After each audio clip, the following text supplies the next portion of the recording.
Yo. Hello, everybody. Hi, how's it going? What happened to the stream? How do I fix it? Got notification, but no stream? I didn't even know we were sending out notifications. This is great. I'm here for this evening's neurocognitive exercise. Me too. That's why I come to work every day, for the neurocognitive exercise. I love it. All right, so just to manage expectations here. Right now it's 4:46. Our show starts at 5 o'clock, and while we were putting all this together, we're like, well, we should probably put up and then just let people hang out until the show at 5 o'clock, and then we can start the stream. But I feel bad about just letting people hang out with nothing to watch until then. So this is the before the show, last minute preps. Unfortunately, I'm not smart enough to be able to totally multitask with the stream and do last minute tweaks and stuff that we've got to do on our show. So at some points, you're gonna just see me look over here, and then actually you might even see me do this and look over here, and it's because I've got a bunch of stuff on this screen, and then sometimes you'll see me look over here, and that's when I'm looking at the chat. It's hard to tell what's going on, but there's a lot of different stuff that's happening here in the studio. And if this is your first time stumbling upon this stream, you're in luck, because this is the news. This is NBC News in a way that hopefully you've never seen the news before. We are trying out this thing where we not only have live chat enabled on YouTube, on TikTok, on all the different places, we also I read them during the show, and I try to follow along, see what you guys are talking about, answer questions. We're watching Dr. Schwartz. Is that not good enough? Who's Dr. Schwartz? This is not Dr. Schwartz. I hope it's a Dr. Schwartz that has like a medical license or something. Yeah, let's do it. Let me just get through this real fast. Give me 2 seconds, guys. I gotta look at this. We gotta tape the open. Sean is in the ear. Actually, Sean is, where is Sean? Oh, Lisa hasn't joined. Sean is next to Lisa usually. He's the guy that makes everything happen, every shot that you see on the show, all the good, the whizzes and the bangs and the whistles. That's all Sean. So I don't know if he's gonna make an appearance. No. Lisa, where are you? Hello, hi, hey, how's it going, Kat? Good morning from Western New York. Awesome, okay, this looks good. All right, so we're gonna do this thing. Watch this. I'm gonna show you guys a little bit of TV magic. We're gonna shoot the open, which we're gonna edit together so it all looks perfect at the top of the show. That part's gonna be pre-recorded, and then it'll kick in live about 45, maybe a minute, 45 seconds or a minute into the show. So here's the open. You guys get to see how it's shot. Where should we put him? Let's put him right behind Ryan. Ryan, I'm gonna hide them behind you. Say hi, Ryan. That's Ryan. There's Lisa. Hi, Lisa. All right, we're gonna do the open real fast, and then we're gonna chat, and then we got the show. 10 minutes. And if people are asking questions, can you guys fill them in on what's going on? It's probably pretty confusing for newcomers. Good, good? Here we go. 4, 3. Hey guys, it's Scotty Schwartz, and tonight the president warns of a day of reckoning and retribution coming to Minnesota. On the same day, ICE officials yank a woman out of her car after she's heard saying she's headed to the doctor's office. But DHS says protesters are impeding law enforcement. We've got full coverage from the ground in Minneapolis in a few minutes. Then it looks like Israeli and Arab officials want the U.S. to hold off on striking Iran. But Trump is indicating he could take action sooner than later against the regime. I've canceled all meetings with the Iranian officials until the senseless killing of protesters stops. And all I say to them is help is on its way. Plus, was the very first Venezuela boat strike carried out by a plane that looked kind of like a civilian aircraft? What that could mean for an already tense situation there.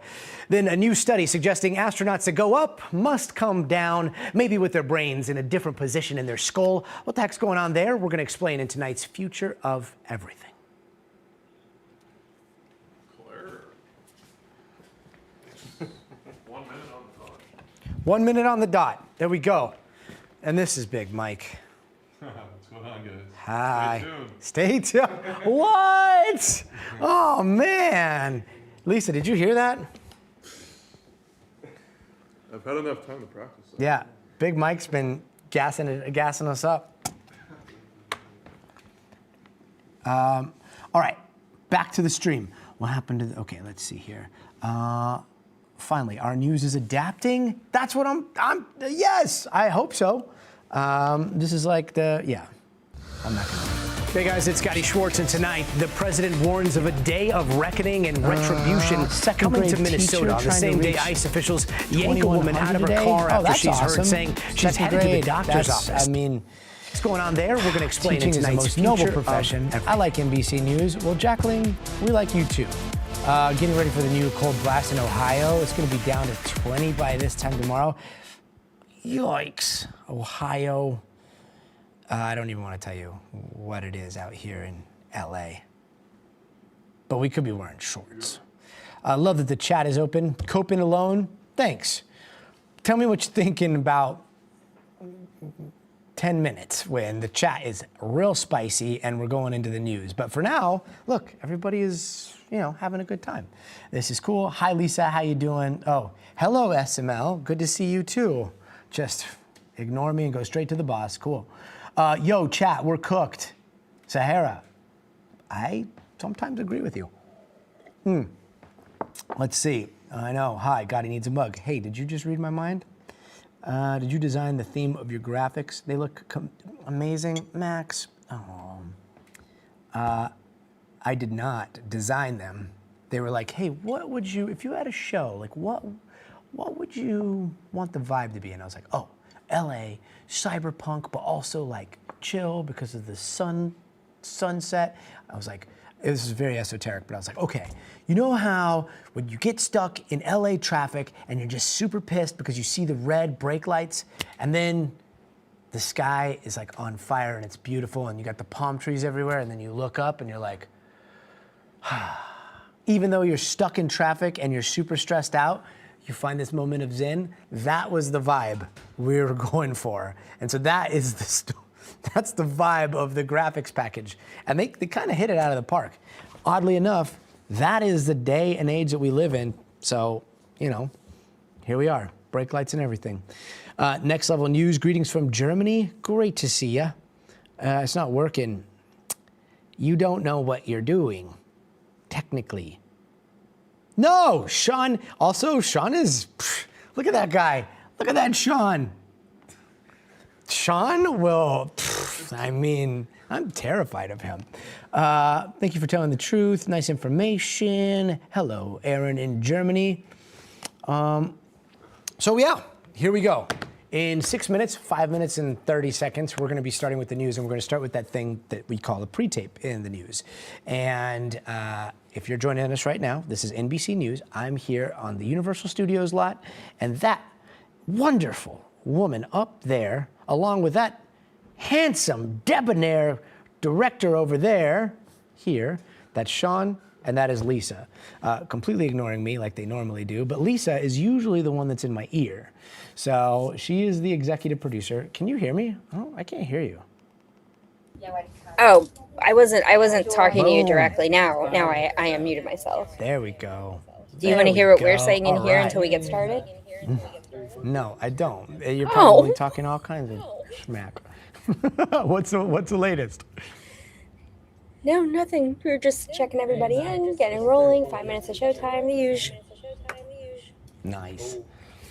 And Max Columbus says, it's an awesome vibe. I love learning the stories behind the shows. Yep, and everything it takes for a show to be made. And it takes a lot. It takes a full day. Lisa's up at the crack of dawn over there in New York, which is the dead of night here in LA, putting together our rundown, checking out stories, and she sets the rundown, then we go deep into the research, we put together everything, see what the elements are from this vast, incredible news gathering operation that we call NBC News. It has affiliates all over the world, and so we give you first-hand reporting. We've got Richard Engel coming up today, we've got Shaq Brewster coming up today, we've got Gabe Gutierrez from the White House, so we're gonna be covering everything from Minneapolis to Iran to a little bit about Venezuela.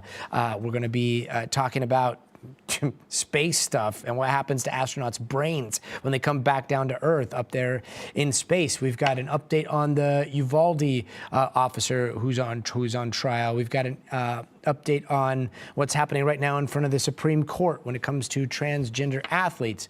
We also have the latest on AI data centers and these NDAs that people are having to sign. And that is just the beginning. Let me see what else is in our rundown here. Hold on. I think that's monkeys on the loose. There was an elevator that collapsed. Inflation. The president says inflation is over. So, yeah, lots to go around today. Okay, let's see. It's amazing dedication you all have here, the loyalty to each other and the sacrifice. Aww. Bidmonium. That's really nice. Did you read this, Lisa? That's really nice. That is really nice. What? They were like, don't open the chat. They're gonna make fun of your big old forehead. And look at what happened instead. This is so sweet. Thank you, Bidmonium. Watching the best while doing homework. Elias, nice. What kind of homework are you doing? How much of your content is personal information that you get to put out? I thought the most of it was. Jesse, have you, okay, so here's the thing. Right now, 2 minutes and 30 seconds until showtime. So this is just the behind the scenes, us getting to know each other, chat, and seeing what you guys are thinking and saying hello. The show's about to start. You're gonna see us kind of go into news mode right around 5 o'clock, and then I'll be monitoring the chat, monitoring the scripts, monitoring all of the updates that are coming through, monitoring, you know, the world as best I can, and then also watching the video. So I've noticed that it kind of looks weird on the chat because I'm doing this. This, what you're seeing, this camera right here, this is my iPad camera. And over here on my iPad, you've got all of the show and the video and a lot of these things I haven't seen close up until the show starts because it's, you know, there's a lot of stuff that's been edited at the last minute and there's all kinds of video coming in from all over the world. So sometimes I watch things with you, and so if you see me leaning in, usually it's because we're watching video here. It's concerning about security for Milan Olympics. I don't even want to hear that. H-Day, I'm going to Cortina, and I'm gonna try to enjoy as much as I can the Dolomites. And it's gonna be a great games, an amazing games. It all like a lot of people were stressed before Paris, and that was like, dude, Lime bike just cruising through the streets of Paris, the best. Click that like button, everybody. Kate, you're the best. It's not America. I like this news. Thanks. Don't worry, SML. I will not. That's what the T's for. Okay, what about the cell footage coming out of Iran? Finally, we've got a little bit of that stuff. What's our time back? Shoot, 30 seconds. So yeah, you're gonna see that. You're gonna see a bunch of context from the best foreign correspondent on planet Earth, Richard Engel. So all that's coming up. 20 seconds. Again, if you're just joining us, this is NBC News. My show is called Stay Tuned. Airs 5 o'clock on the West Coast, 8 o'clock on the East Coast, and it's about to start now. When it does, you're gonna see over here that thing that we shot, pre-recorded just a little while ago. That's called the show open, and then we're gonna be live. Here we go. Ready? Hey guys, it's Scotty Schwartz, and tonight the president warns of a day of reckoning and retribution coming to Minnesota. On the same day, ICE officials yank a woman out of her car after she's heard saying she's headed to the doctor's office. But DHS says protesters are impeding law enforcement. We've got full coverage from the ground in Minneapolis in a few minutes.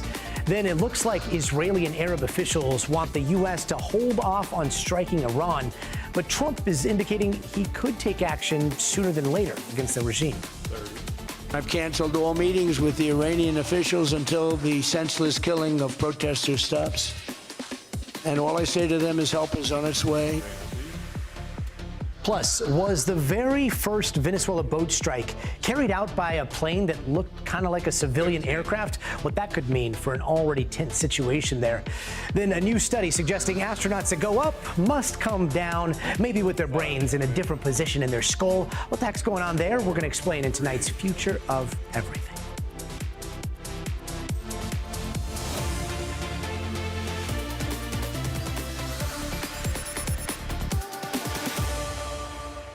And tonight, tensions are escalating in Minnesota as protesters and federal officers continue to square off after ICE shot and killed a woman in Minneapolis last week. Homeland Security Secretary Kristi Noem has made it clear that federal officers there are not just going after undocumented immigrants breaking the law, but they're also going to be targeting anti-ICE protesters. And today, clashes turning into chaos with videos like this showing an ICE officer tackling someone to the ground in this dramatic arrest. More people piling on top. There was also this moment where ICE officers arrested a guy pumping gas during an operation at a gas station. Take a look. Get back! Get back! Don't touch me!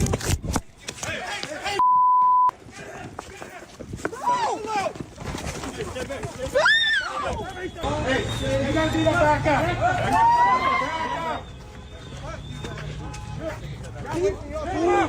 up. Back up. And we're also seeing federal law enforcement continue to use things like tear gas, pepper spray to try to disperse crowds. Despite a lawsuit filed by Minnesota officials to try to get ICE to leave the state, DHS is making it clear that this immigration operation is not stopping.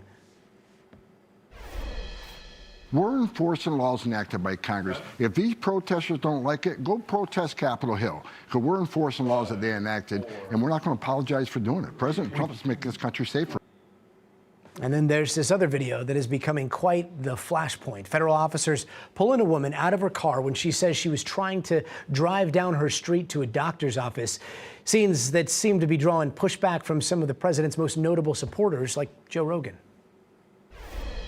You don't want militarized people in the streets just roaming around, snatching people up, many of which turn out to actually be U.S. citizens that just don't have their papers on them. Are we really going to be the Gestapo? Where's your papers? Is that what we've come to?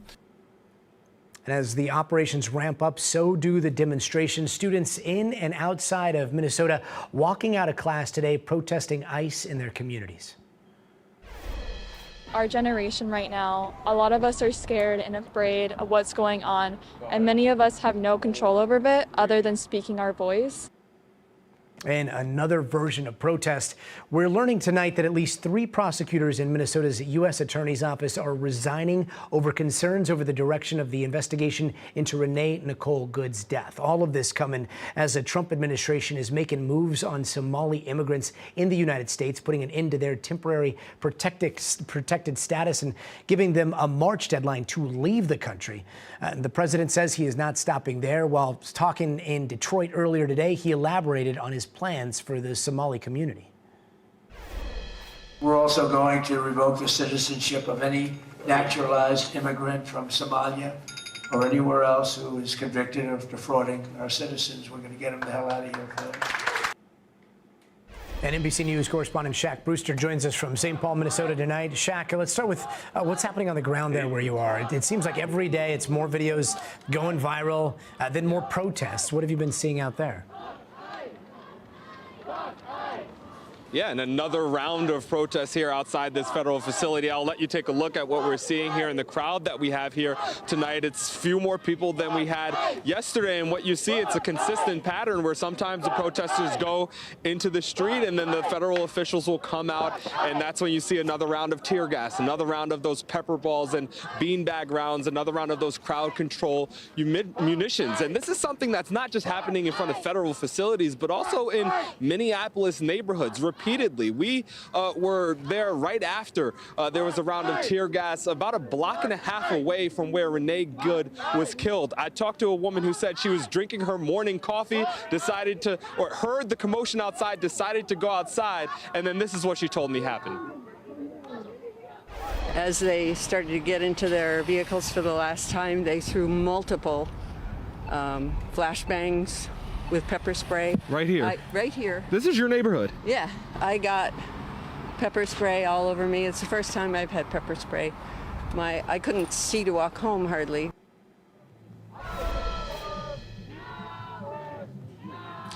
Again, Gotti, that's a residential neighborhood, a situation where there was an immigration enforcement operation, and then that's what led to that tear gas. And you hear the crowd ramping up here a little bit, and you see some of the federal officers now lining up there. We'll keep an eye out on what's happening back here, but this is a sense of the tension that you have here on the ground in Minneapolis. And Shaq, Minnesota is home to a huge Somali community. We are now seeing the administration telling Somalis with protected status that they've got to leave the country by March 17th. What's going on there? Yeah, I spoke to a state senator today who says she feels targeted by the Trump administration, saying that this is them targeting the Somali community. Essentially, that temporary protected status program, as federal government program, essentially provides some legal assistance to people. And Gotti, I'll let you take a look at some of the immigration officers moving this way. I'm going to move off to the side. But to explain, it provides status to, we're going to move back a little bit as we have immigration officers. They're going down. This happened out of nowhere, Gotti. They're clearly moving toward a subject that they have as we watch, and these are a mixture of federal agencies. We are now being held up. There's some pepper balls that are being launched at folks. And Gotti, you saw how quickly this all escalated. You had the crowd there. We knew that they were lining up. And it's clear that they are definitely targeting something. There's an individual now who has been tackled in the distance. You see on the sign, they say federal officer, Department of Prisons. He's pulling out some pepper spray, telling people to move back, and we will follow his commands, Gotti. But as we continue to monitor this, I want to play some sound from a state senator who was talking about the administration's move on TPS. Listen here. What does this announcement mean for those families? It means that those families are going to be ripped apart. You have people who've been here for 30 years. You have young moms who their kids were born here, and those families are going to be ripped apart. It means people's safety net and the home that they've known for years, maybe even decades, is taken away from them, and that's really unfortunate. And that is a sense of what people are protesting, why people are out here. And we'll go back to the scene that we have. Again, this is outside of the federal building in St. Paul. We know it's been somewhat of an ICE headquarters in the Minneapolis area. It looks as if you look to the right, Bill, it looks as if someone has been detained, someone who's wearing black. You see a mask that's being worn there. So clearly this was a situation where federal officers, they targeted someone. They had someone who they wanted to get. They ran after that person. You saw they used some of those crowd control munitions. It was a stun gun we had. We saw some of those pepper balls to move people back. And you see the crowd clearly not happy about what's going on here. This is a quick escalation, but it's something that we've been seeing not just here again at a federal facility, Gotti, but this is something, a scene that you have seen play out in individual Minneapolis communities where it seems calm, it seems as if things are fairly under control, and then all of a sudden things escalate very quickly. Wow, Shaq, and it was a pretty large contingent of officers that we saw running towards your area, where it looks like they targeted that one person. But absolutely, there was another contingent that went down the line. Does it seem like they are watching protesters and identifying people from inside of the compound, or how do they know who to pick? Yeah, a bit of speculation here, Gotti, but I'll tell you, just to kind of paint the scene a little bit, this fence, for example, that fence is new. That was not here when we saw some of those earlier clashes in the past couple of weeks. But this protest group, they stand to this side. There's an entrance to this federal facility right there, and you'll see cars go in. Sometimes they appear to be ICE or at least federal agents. You can tell by the masks, sometimes the tints on the windows, and that's when the crowd will jeer. They'll make it clear that they don't want their presence known here, and the crowd shifts. Sometimes you have people just yelling at the officers, telling them they don't want to be here. Sometimes they're throwing, I've seen people throw baloney at the vehicles, or they'll step into the roadway or try to block a vehicle, and that is usually when you see this escalation. What is different, and what I say is a little bit of speculation, is you saw the folks come out fairly quickly and they immediately ran to someone. That suggests to me that they know who they were looking for. They were trying to target an individual, and it went all the way into the parking lot. That's where our cars are parked, some distance away from where you see usually the main clash point. So I think it is a fair assumption to make that they are watching the crowd. They do know who they want to target, and it was clearly effective for them in getting that arrest done in the past couple of minutes, Gotti.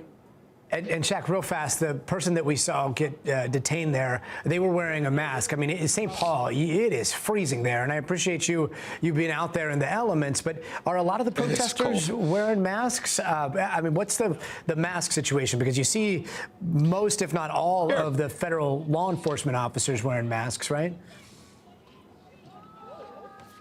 Yeah, and pardon my back as we walk, but Bill, what you can do, just show some of the protesters go around there. I'll let you see, and that'll kind of answer your question. It's been a mix. You mentioned one, yes, it's cold out here, so some people have scarves on. They, make it very clear that it's trying to brace the cold as they're out here. Some people have masks that are more to hide their identity and to conceal their identity.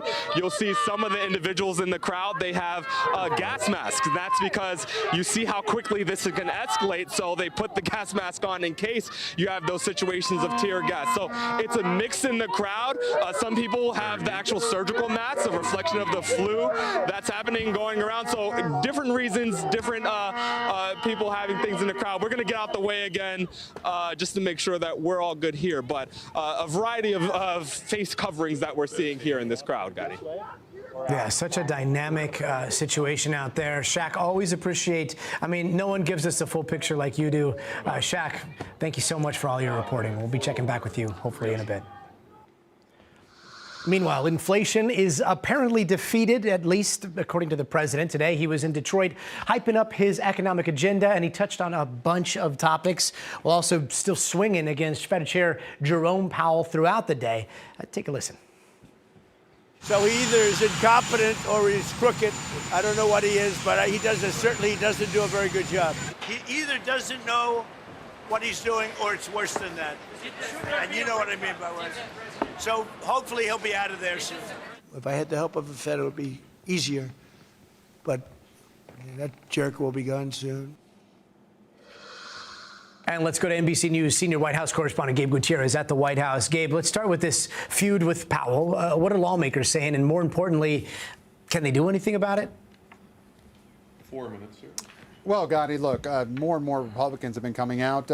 And there's been growing skepticism about what the Trump administration is trying to do with Jerome Powell. The president today, once again, reiterating his call for Jerome Powell to lower interest rates. But you see him there, that video several months ago with the president standing next to Jerome Powell when they toured the renovations being conducted on the Federal Reserve building, a project, by the way, which does not draw on any taxpayer funds.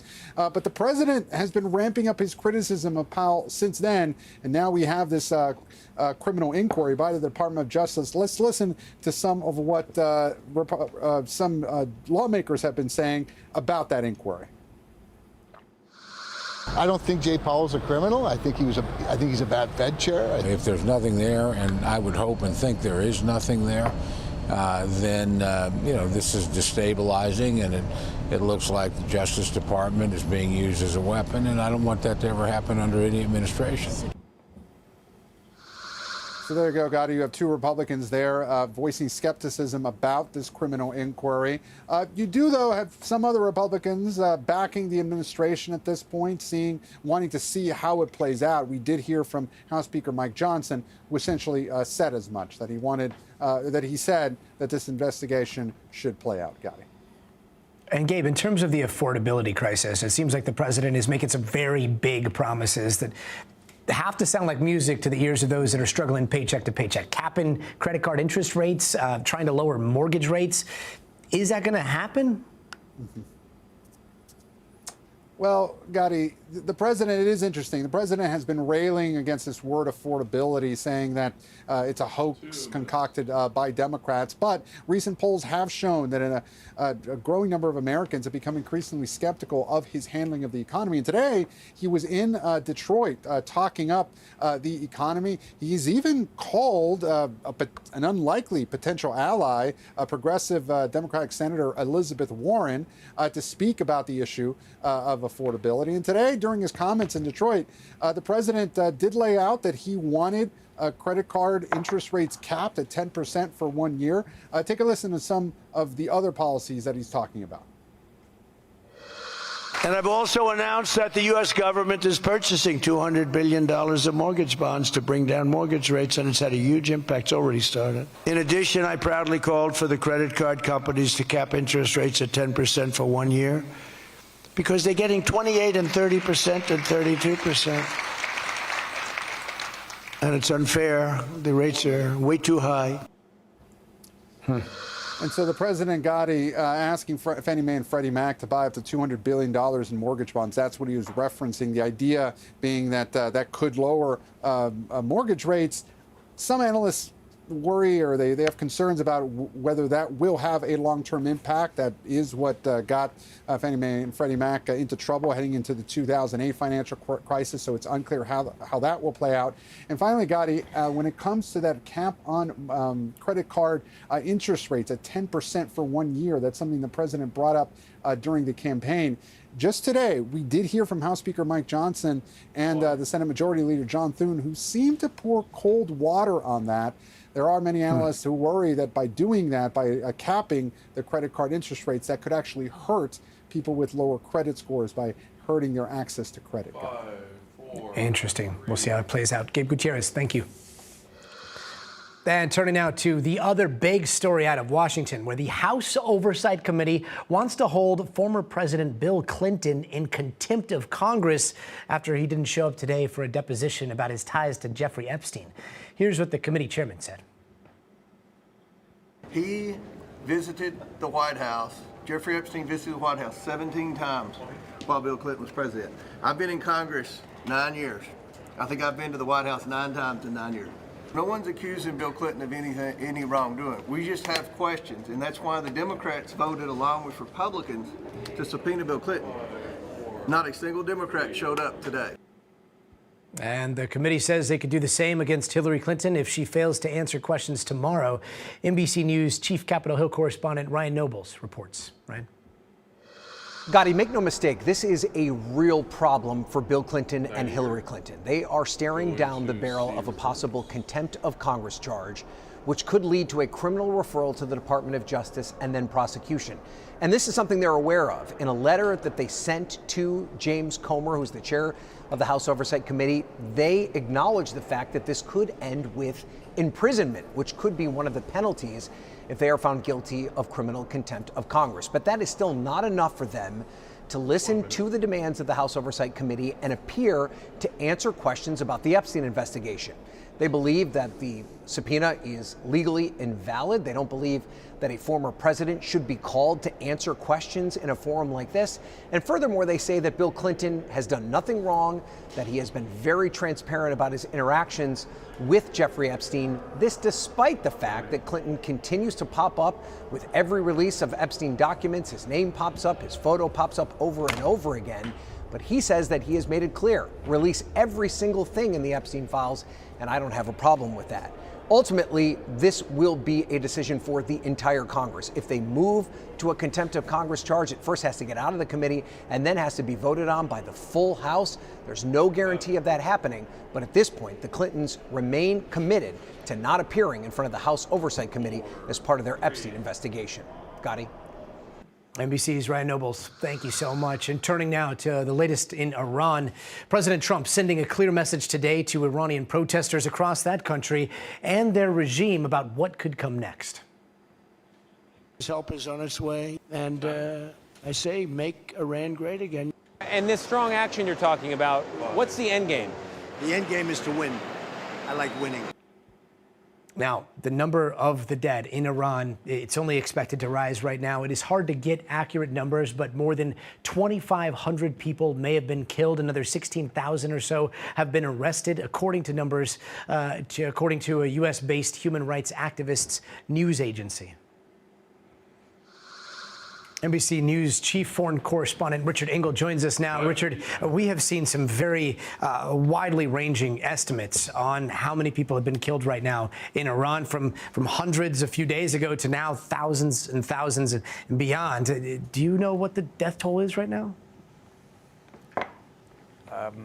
I've spoken to a human rights activist, and they're working very hard to get confirmed numbers. And the number that they have at the moment, the best number is around 2,500. But I spoke to, just a short while ago, an Iranian activist who said that the number is 12,000. So there are huge ranges. And as you mentioned, the confirmed number was just 600 yesterday. 530. So no one really has an accurate number. Hundreds at the minimum, thousands. I think we're talking about now comfortably with this range of, I think, 2,500 confirmed. That's the number I feel most comfortable going with at this stage. This human rights activist said, if you start using these other numbers, 12,000, some people are talking about 20,000, that you actually could be undercutting the movement, because you start throwing exaggerated numbers around or unsubstantiated numbers around, then you're undoing the hard work that this organization did to actually count and name the number of people who that they believe have actually been killed so far. Then you also have about 10,000 plus people who are detained, or let's just say missing.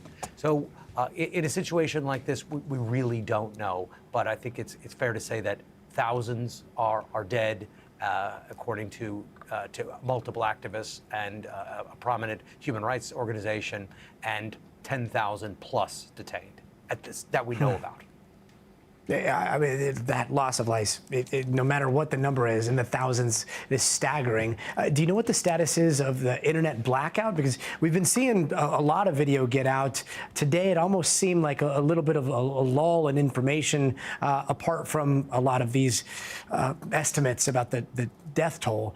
Does it seem like it's getting worse there? Does it seem like the regime is able to crack down on some of the information flow out of the country? Or is there a possibility that we could see some of that blackout lifted?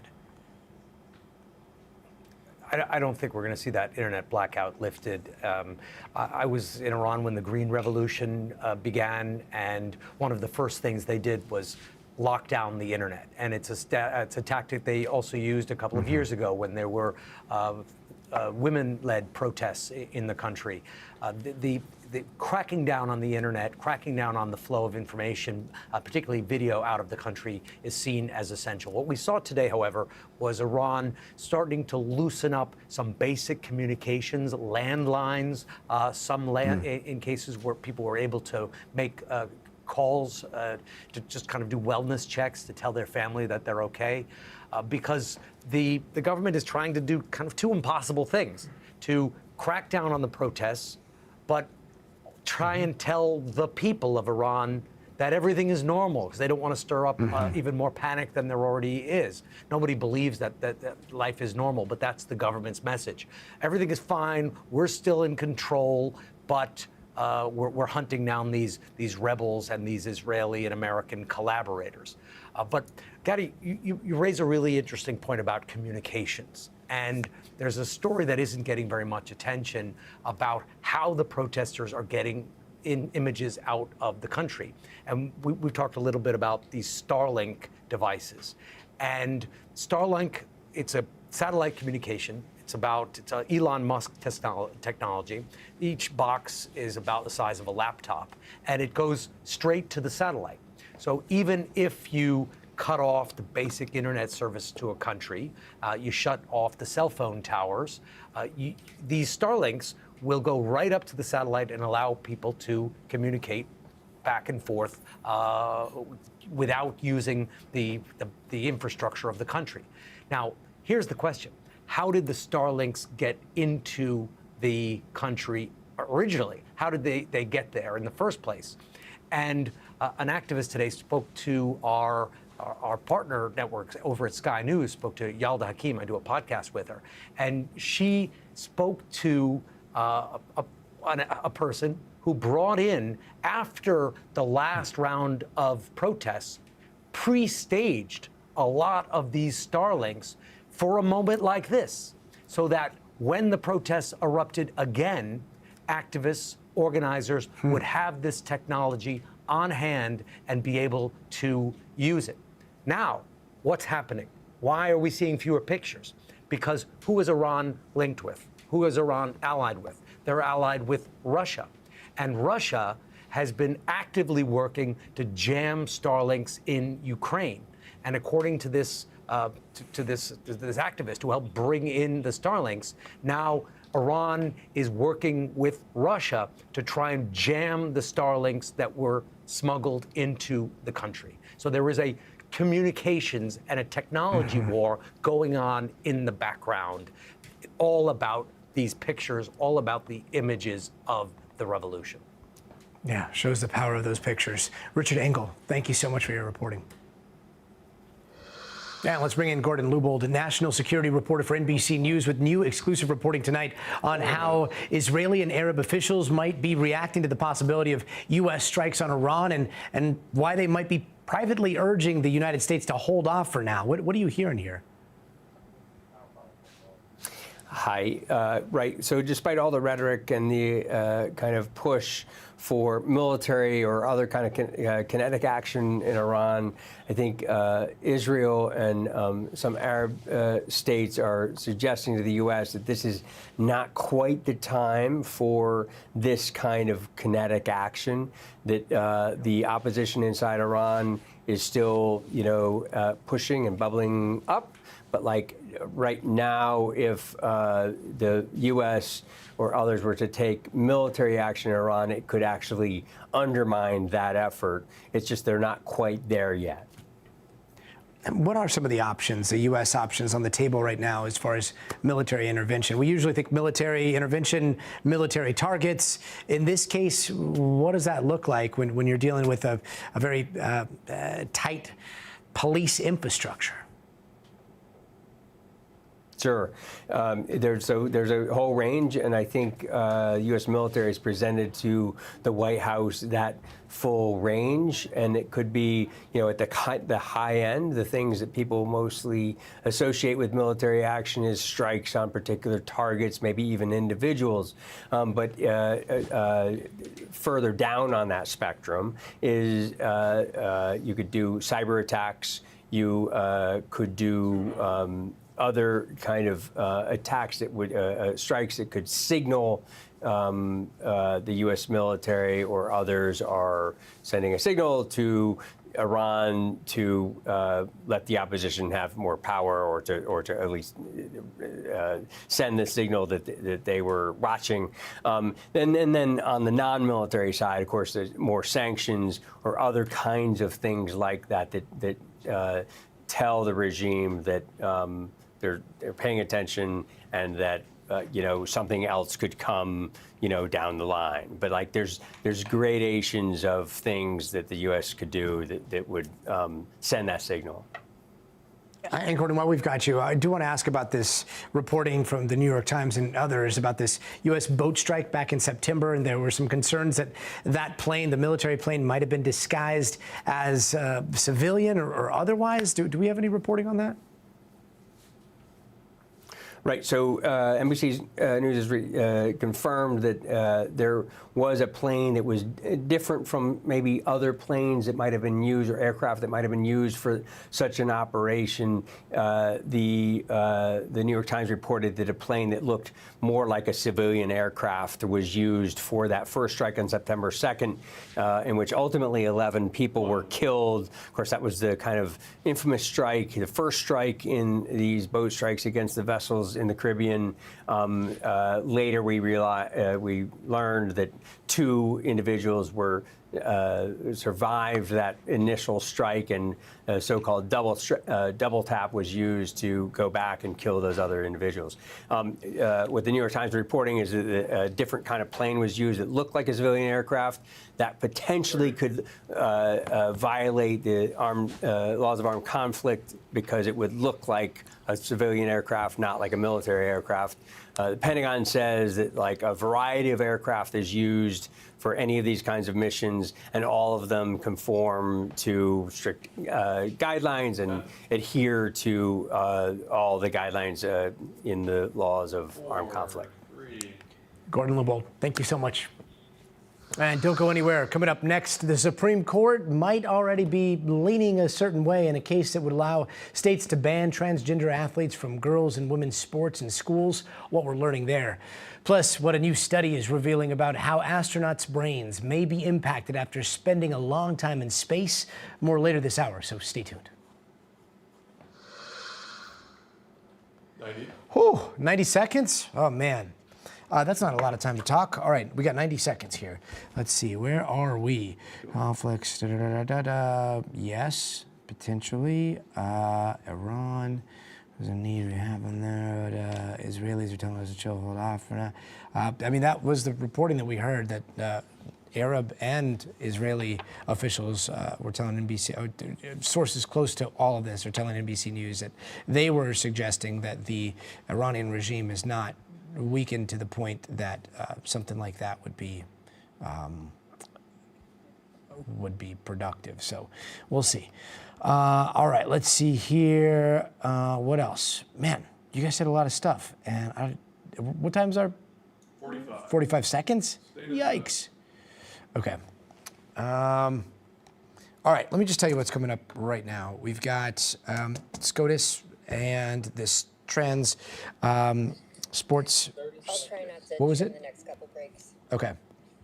No, it's all good. That was Lisa, by the way. If you're like, whoa, was that the voice of God? And does she sound like Lisa? 15. All right, so we've got headlines coming up, right? All right, 10 seconds. We'll chat on the next break. 4, 3. Hey, welcome back. Here are some other headlines we're watching tonight. It was an elevator that detached during construction on a casino in upstate New York. That happened only a few hours ago, and officials say 5 construction workers were hurt. They were taken to hospitals. No guests were hurt since this elevator was located far from where they're staying. And police in South Carolina released footage of what is being called an ambush attack against a police officer sitting in his patrol car. This happened Sunday night in Greenville, and investigators say that firework effect you see is from an incendiary round. A suspect led police on a chase ending in gunfire and a crash that killed him. The officer has been released from the hospital and is expected to be okay. And if you're in St. Louis, be on the lookout because these monkeys are on the loose tonight. And if that's not wild enough, police aren't even sure how many monkeys they're looking for. That's because people are uploading fake AI-generated videos of the missing monkeys. So no word yet on how they got loose, but the health department says it will waive all charges for anyone who turns in a real monkey. Not an AI monkey, but a real monkey. And we've got the final inflation report for 2025, and it shows prices rose about 2.7% in December. The good news is gas prices actually fell last month by a 0.5 percentage point, which helped consumers when it comes to rising food costs. And the creator of Dilbert comic strip has died during a battle with prostate cancer. Scott Adams revealed his cancer diagnosis back in May. He created Dilbert in 1986. And just 8 years later, it was syndicated in more than 400 newspapers. He was only 68 years old. And turning now to accusations against actor and director Timothy Busfield, who surrendered to law enforcement in New Mexico today. The actor, known for roles in The West Wing and Field of Dreams, has been charged with sexual child abuse, an allegation he's denied. Busfield says he will, quote, confront these lies, while his attorney believes there may be a revenge factor in these allegations. NBC News entertainment correspondent Chloe Malas has more. Tonight, Hollywood star Timothy Busfield ending a days-long search by law enforcement by turning himself in to New Mexico police. The actor now charged with sexual contact of a minor and child abuse. Busfield speaking to TMZ as he surrendered to authorities. I'm going to confront these lies. They're horrible.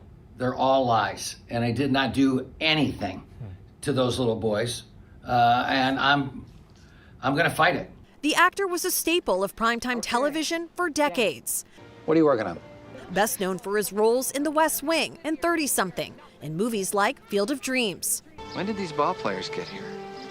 According to court documents obtained by NBC News, the alleged abuse happened on the set of the Fox series The Cleaning Lady, in which Busfield directed and acted. Brothers featured in the show told their therapist when they were 11 years old about inappropriate contact from Busfield on set, who they referred to as Uncle Tim, and that it began when they were 7 years old, according to the affidavit. One of the boys alleged Busfield touched both his genitalia and bottom. The affidavit alleges that the behavior went on for almost 2 years. When asked by investigators if he ever had any physical contact with the boys and if he ever picked them up and tickled them, Busfield said it was, quote, highly likely that he would have, later saying, quote, I don't remember overtly tickling the boys ever, but it wouldn't be too uncommon for me. Tonight, Busfield's lawyer saying his client did not do anything wrong and denied his client was on the run, telling NBC News, quote, he was across the country and had to travel by car to New Mexico, adding he wants to turn himself in because he wants to clear his name and reputation. Busfield's wife, actress Melissa Gilbert, known for her role in Little House on the Prairie, deactivated her social media after the accusations came to light, telling NBC News she stands with and supports her husband. Chloe Malas, thank you so much. And in Corpus Christi, Texas, jurors heard another day of testimonies in the trial of former Uvalde officer Adrian Gonzalez. Gonzalez is facing charges related to his response to the Robb Elementary shooting that killed 19 children and 2 teachers back in 2022. Now, teachers who were shot that day and other officials who responded to the scene took the stand, and a sister of a victim had to be removed from the courtroom. Take a listen. You know who went into the fatal funnel? My sister went into the Yeah. fatal funnel. Ma'am, Did she need a key? Why do you need a key? ma'am, go ahead and have a seat. Y'all are saying that she didn't lock her door. She went into the fatal funnel. She did it! Not you, bastard! Now, Ryan Chandler has more.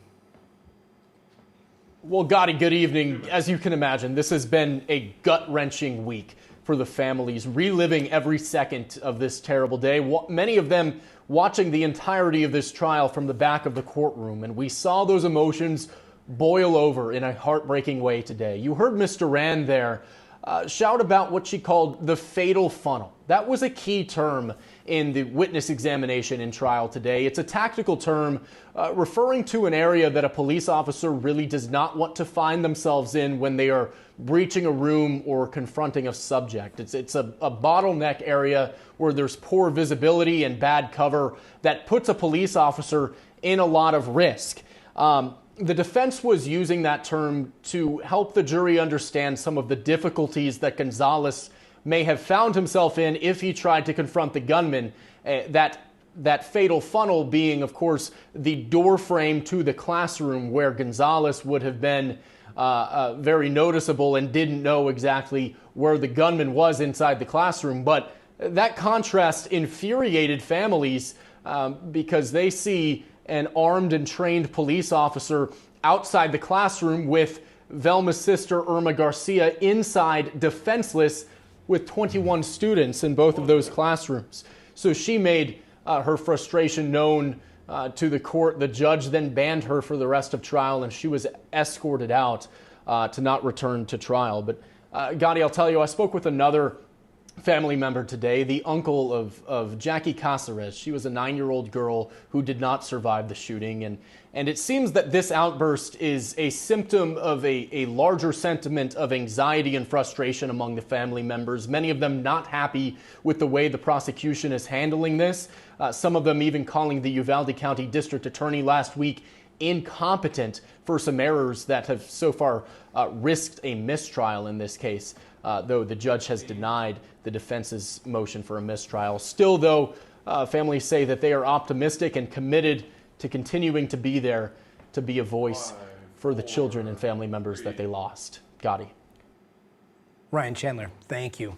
And turning now to the Supreme Court, where they heard oral arguments. They heard arguments around state laws that ban transgender student athletes from taking part in girls' and women's school sports. Now, right now, 27 states have a ban like that, including West Virginia and Idaho, the home states of the 2 transgender students who spoke in front of the conservative majority court today. Let's bring in NBC News legal analyst Misty Maris. Misty, I know that we are still a ways away from a final decision here, but there seem to be a lot of telling questions from the justices today. What are you reading between the lines here? So hearing the justices and the arguments, all of the questions that were asked, it seems like the majority of the court is likely to uphold these state laws banning transgender women and girls from sports of women and girls. So it looks like the court is going in that direction.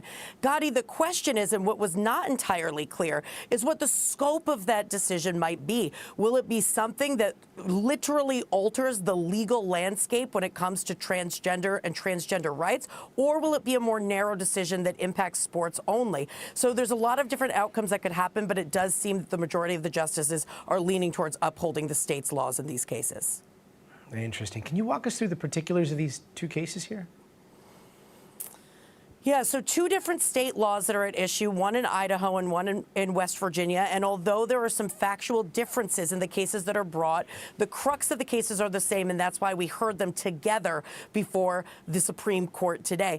So the challengers argue that the state laws violate the Equal Protection Clause in the Constitution, which says that different genders cannot be treated differently under the law, and also Title IX, which protects against sex discrimination in education. And so what they say is because they are being told that they are not eligible to play in female and girls sports because of their transgender status, it violates on the basis of sex. Now, the states argue that the legislature has the ability to pass laws regarding fairness and safety considerations relating to biological females. So that is the crux of the argument that the Supreme Court heard today. If the Supreme Court rules in favor of these bans at the state level, what happens to other states that don't have this ban? What do you see the ramifications there being? So the Supreme Court decision will be the law of the land, and it's going to depend on the scope of that decision and how broad it is. Right now, there's a patchwork of laws in all of the different states relating to bans, 20-some states that have these bans on the books. All of those laws would have to be reviewed for compliance. But keep in mind, Gotti, there's also California, which provides protections for transgender athletes. So those would also have to be reviewed. In any case, there would have to be compliance with the Supreme Court decision. So a lot rides on the basis for the decision, not just what the justices decide as far as whether these state laws stay in place, but the why and whether or not that has broader implications. Yeah, well, this seems far from over. Misty Maris, thank you so much. And coming up, digging into the secret side of AI data centers and the lengths some tech companies are going to get them up and running, including dishing out a whole bunch of NDAs. We're going to explain there. 2 minutes. All right, 2 minutes. Okay, now we've got a little bit of time to chat. Okay, let's see. Dun, dun, dun, dun. What is everybody talking about? Somebody said something during the amazing use of AI with the monkeys. I did appreciate that. But could you imagine how confusing that is? You're trying to find monkeys and then you can't even tell how many monkeys there are because people are just messing with you by creating fake monkeys. That is a sign of the times. My favorite part about that story is that they're not going to ask any questions if you bring a monkey in. I know. They're just like, just give us the monkeys. We will not prosecute for having illegal monkeys. Yeah, exactly. Insert funny cat video there. Yes, exactly. Can we see a special election? Dun, dun, dun, dun, dun. All right, we've got a couple other stories coming up. This AI data centers one is really interesting. And then we've got this one about the future of, I don't know, space travel. When it comes to astronauts coming back down to Earth, they've been medically studied, and it looks like their brains might be in a different position inside their skull.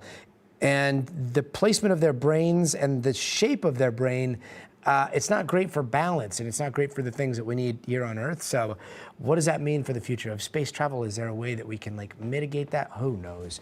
But yeah, what news is this? This is NBC News. Welcome to Stay Tuned. That's my show. It's on NBC News now. You can watch it on television. Anything you stream, just look for NBC News now, and you'll see this show. But you'll probably see a commercial right now. And then you'll see us being super formal during the news. You won't see this. This is our chat/friends only. But welcome for joining us today. 10 seconds? 10. Okay. Which means we got to get back to work here. 5, 4, 3. Hey, welcome back. As the AI boom surges, tech companies are racing to meet that demand, and now they're turning to rural communities to build new data centers. And they're not only looking for land, they're looking for secrecy, asking landowners to sign these NDAs. Our Brian Chung traveled to Kentucky to talk to one farmer who declined that deal. Quiet country living brought families like father and son Tim and Andy Grosser to these rolling hills in Mason County, Kentucky. They just want to be out in the country where it's quiet and they can watch the wildlife. They've tended to cattle and hunted here for more than 30 years. But now that quiet is under threat from a $1 billion data center project that could soon rise just over that ridge. I don't want any part of it being anywhere near here. Why? For one, I don't want to look at it.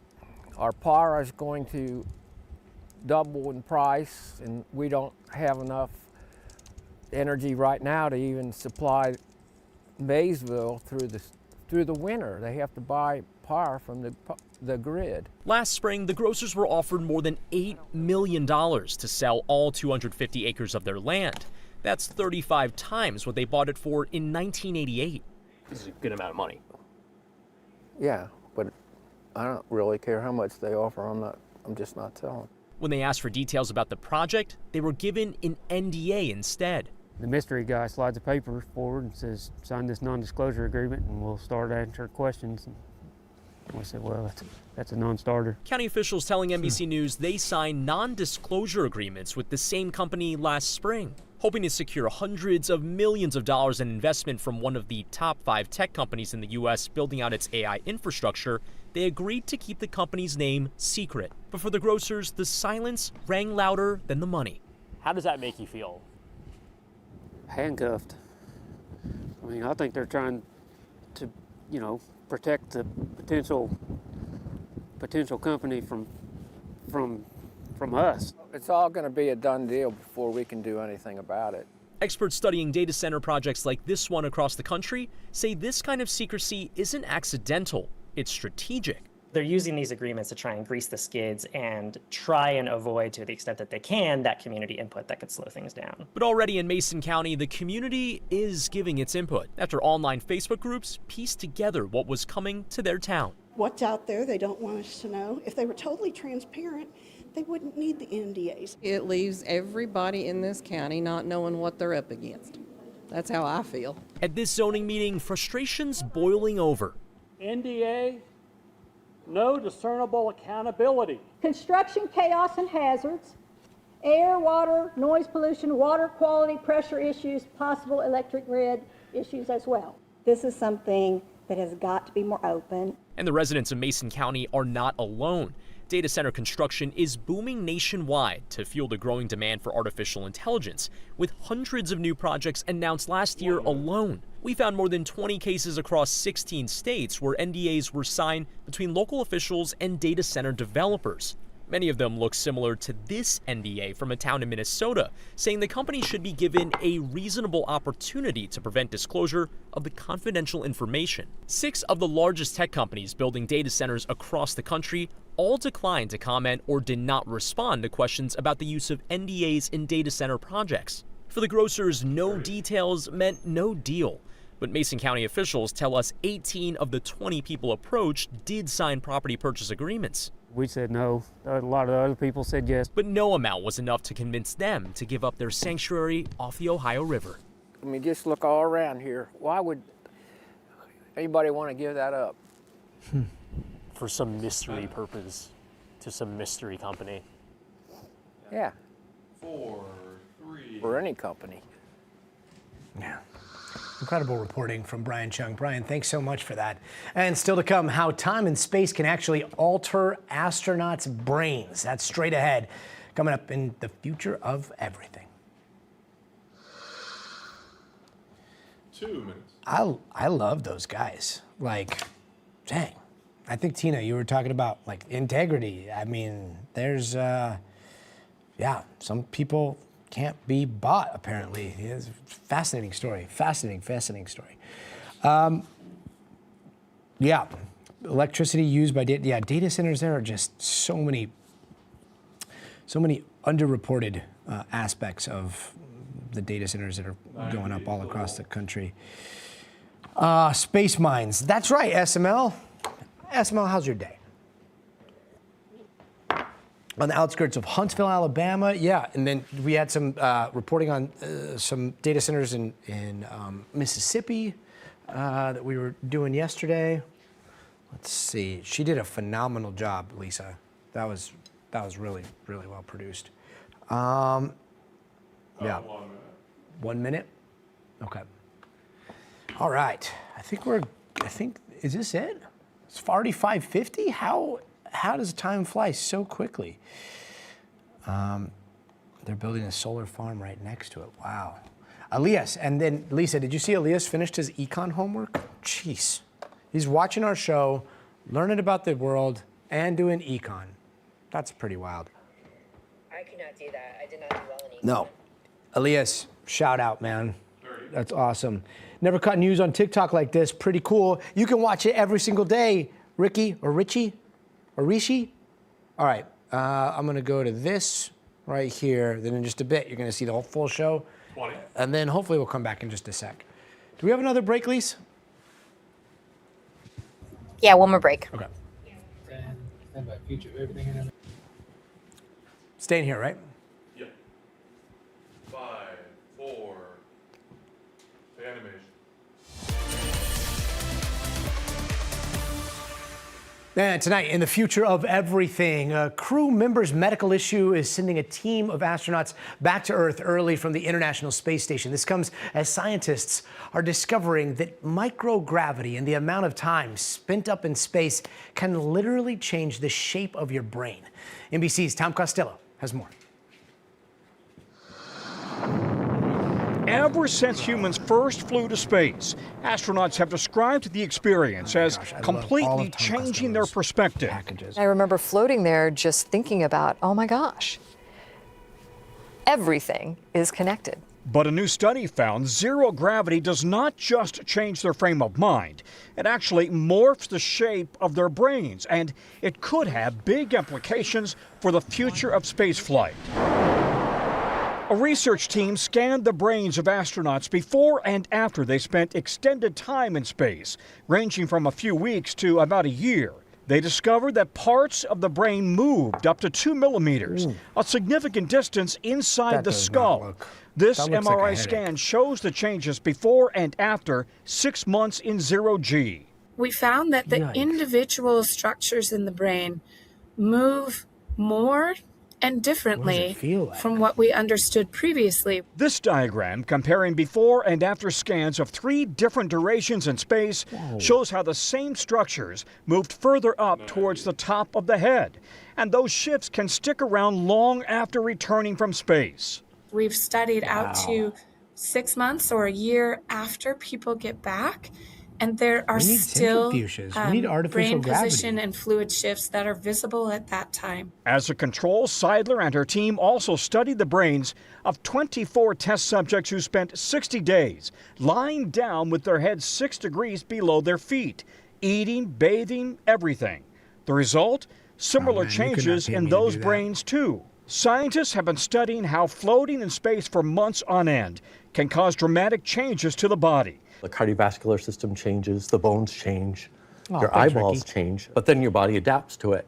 You come back to Earth, your body has to readapt. Adding the brain to that list of changes to keep track of is vital as missions grow longer and targets grow farther away. And splashdown. Recent incidents highlighting the effects of 0G affects human health, like Butch Wilmore and Sonny Williams, who said they had a hard time adjusting back to Earth's gravity after their unexpected 9-month stay aboard the ISS. Gravity makes you tired, very tired. Dr. Seidler says while the shifts in brain shape may look alarming, the impacts may actually have been minimal.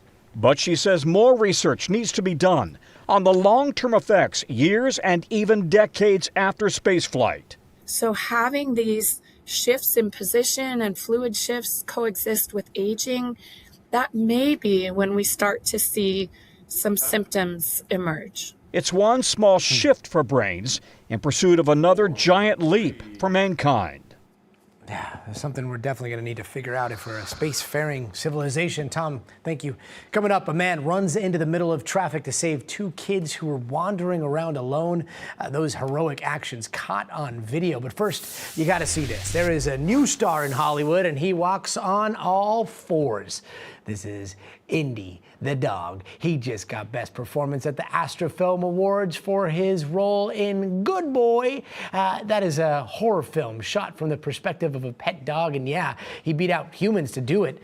That category was stacked with actors like Ethan Hawke and Alison Brie, to name a few. He's not just a good boy, he's the best boy. Good job, Indy. We'll be right back. 3 minutes. Did that say Astra? I think that's AFTRA. 90 back, 90. Oh. Was it? It's AFTRA, right? Yeah, I think it's AFTRA. The SAG-AFTRA. Maybe there's an Astra, but I'm pretty sure. Oh well. Anyway, all right. Finally, some good news. Polly, what's up? Karen, hello. Wait, that shouldn't be too shocking when we take a minute to think it through. Are you talking about the space brains? Yeah, but I think the thinking was that. Perfect. Okay. The thinking is that your eyeballs, like they said, those go back to the normal shape. The atrophy from your muscles, they go back to their shape if you work them out. But the brain, that is a big question mark. Let's see, Ricky. Let's see, Karen. Have a wonderful day. No, it was Astra, right? The Astra Awards. 20. Yeah, Astra. 10. Perfect. So it was the Astra Awards. Good. Okay. 5, 4, 3. And finally tonight, we're taking a look at a Florida man who became a hero after running into traffic to save 2 little kids in the middle of the road. NBC's Orlando Gail Pascal Brown has more on this brave rescue. Look at this. John Brittingham stops traffic with one hand and scoops up 2 toddlers along busy A1A Sunday in Brevard County. I was terrified. If anything would have happened to him, my rest of my life would have been ruined. John was driving home southbound on A1A when he noticed 2 little girls Tina, in the middle of the road. Drives me crazy. So I immediately pulled over there, and I ran out of the car, and one of them was already to the middle of the road, and I grabbed that one first, and then the second one I just picked up. She was ready, and I got him off the road. Took like maybe 6 seconds. It had to be the most terrifying 6 seconds of his life. Oh my gosh, just in the cheese. I had a migraine when I finally got home.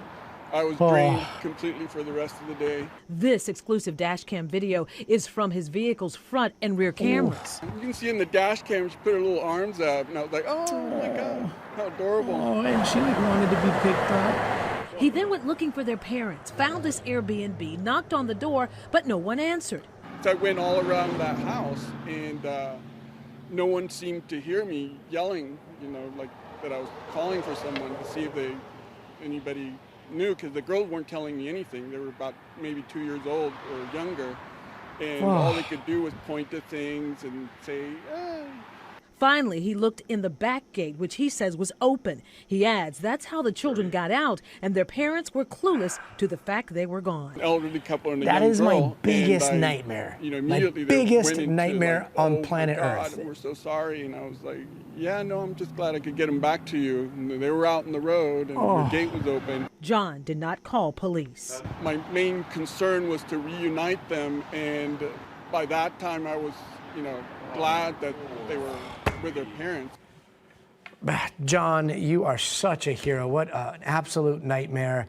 But man, you saved the day. And Gail Pascal Brown from our Orlando affiliate, phenomenal story. Thank you so much. That's going to do it for us tonight. I'm Gotti Schwartz. We'll see you here tomorrow. But until then, stay tuned to NBC News Now. Oh man, Guardian Angel, for real. For real. I think they're gonna cut off my mic like they do every single night. So thank you guys so very much for watching. Come hang out tomorrow. If you come a little bit early, we usually start up the stream at 4:45 on the West Coast, and then we can chat until the show, which starts at 5 o'clock here on the West Coast, 8 o'clock on the East Coast. Thank you guys so very much, and hopefully we'll see you tomorrow. Bye, guys.